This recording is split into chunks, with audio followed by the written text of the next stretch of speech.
Okay, good evening and welcome to the special Motzei Shabbos edition of Iyun Mitzion, the Iyun Shir on the Mishnah Yomi. We're starting tonight Maseches Bikurim, Mishnah Aleph. Mishnah Aleph uh, talks about one of the cases where you wouldn't even bring Bikurim, even though you might think you have to bring Bikurim.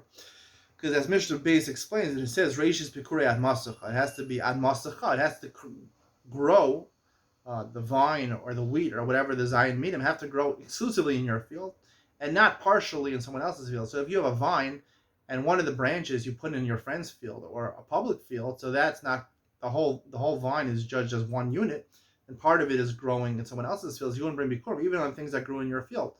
Uh, there's a machlokus in Tanakama and Rabbi Yehuda. What about if you have two fields, but there's a street, a public street or a private street that you don't own, that's passing in between the two, and he gave you reshus. That's presumably what we're talking about. But he gave you reshus to extend the branches of your vine from one field to another field, and you own both of the fields. Rita says you bring bikurim, but you don't not koreh. According to the Chamis, Tanakama, we paskin like says in that case you also don't bring bikurim, which is hard to understand because really you own the entire wherever it's growing, wherever this plant is growing. I know there's some afarshim that probably say that you put the branch through the road, the dirt underneath the road. So part of the growth was underneath a road that didn't belong to you.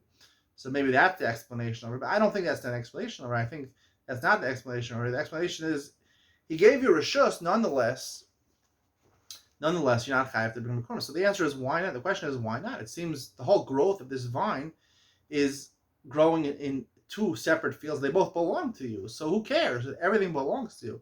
The answer is that when someone gives you reshus to extend your plant over their street, that's reshus. That's just, that's not a kinyan. He didn't make a kinyan. You own the street, and since you don't own the street, so therefore ad masacha, right? Yes, is it growing in your field? Both parts of the vine are growing in your two fields. However, bikurim, it has to be. It has to be ad masacha is a lashon, it's a singular language. It has to be really one field. I think that's the lesson over here.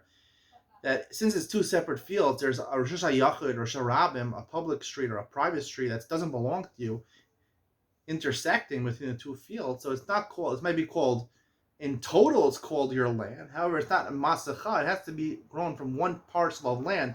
That street divides into two parcels of land. It's not one field on masacha, and maybe that's the reason the Chachamim say that it's lashon singular ad masacha, not ad mosecha, which would be plural. Many fields, many lands that belong to you. It has to be one field that belongs to you. And here, since the street is intersecting between the two fields, it's called two fields, not one. It's not called masacha, and therefore you don't even bring bikurim from a field like that. Hope you enjoyed from a situation like that. Hope you enjoyed tonight's share. See you tomorrow as we continue Maseches Bikurim.